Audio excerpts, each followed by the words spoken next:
गणियार विभिन्न स्थान में बाहुड़ा यात्रा पालित। गणियार विभिन्न जगन्नाथ मंदिर में बाहुड़ा यात्रा पालित हो जाइछि।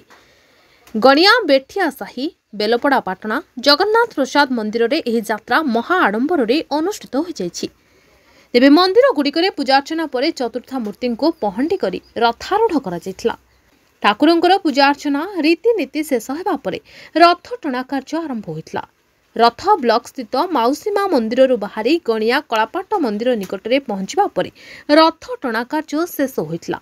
आज महाप्रभु सेठारे विश्राम नेबा परे आसंता काली पुणी थरे निर्धारित समय रथ टणा होई जगन्नाथ मंदिर में पहुंचबो बोली मंदिर परिचालन कमिटी तरफ जना पड़ी। तेबे थाना अधिकारी लक्ष्मण दंडसेना मंदिर गुड़िक सुरक्षा पाई समस्त प्रकार व्यवस्था करथिले। मंदिर परिचालन कमिटीर समस्त सदस्य एही कार्य संपूर्ण सहयोग करथिले। ब्यूरो रिपोर्ट मणिभद्रा खबर।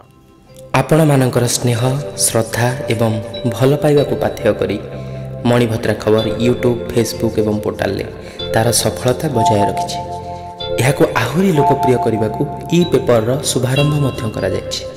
आमको यही भली प्रेरणा एवं सहयोग जोगाइबा सहित लाइक शेयर एवं सब्सक्राइब करंतु। मणिभद्रा खबर संपर्क जनतार।